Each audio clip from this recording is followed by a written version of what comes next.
एक दिन गौतम बुद्ध अपने शिष्यों के साथ एकदम शांत बैठे हुए थे। उन्हें इस प्रकार बैठे हुए देख शिष्य चिंतित हुए कि कहीं वह अस्वस्थ तो नहीं है।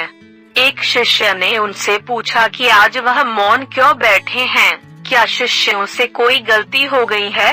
इसी बीच एक अन्य शिष्य ने पूछा कि क्या वह स्वस्थ हैं, पर बुद्ध मौन रहे। तभी कुछ दूर खड़ा व्यक्ति जोर से चिल्लाया, आज मुझे सभा में बैठने की अनुमति क्यों नहीं दी गई है? बुद्ध आंखें बंद करके ध्यान मगन हो गए। वह व्यक्ति फिर से चिल्लाया, मुझे प्रवेश की अनुमति क्यों नहीं मिली? इसी बीच एक उदार शिष्य ने उसका पक्ष लेते हुए कहा कि उसे सभा में आने की अनुमति प्रदान की जाए। बुद्ध ने आंखें खोली और बोले, नहीं, वह छूत है, उसे आज्ञा नहीं दी जा सकती। यह सुनकर शिष्यों को बड़ा आश्चर्य हुआ। बुद्ध उनके मन का भाव समझ गए और बोले, हाँ, वह छूत है। इस पर कई शिष्य बोले, हमारे आश्रम में जात पात का कोई भेद ही नहीं, फिर वह छूत कैसे हो गया? तब बुद्ध ने समझाया, आज वह क्रोधित होकर आया है।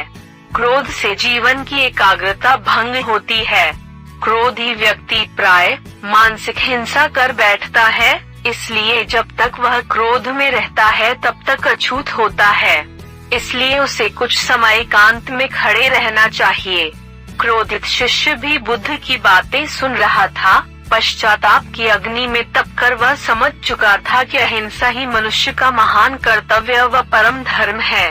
वह बुद्ध के चरणों में गिर पड़ा और कभी क्रोध न करने का प्रण लिया।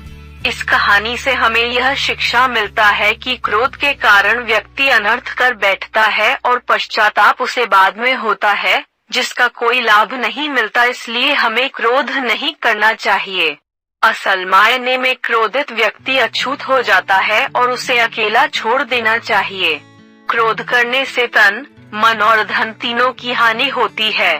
क्रोध से ज्यादा हानिकारक कोई और वस्तु नहीं है।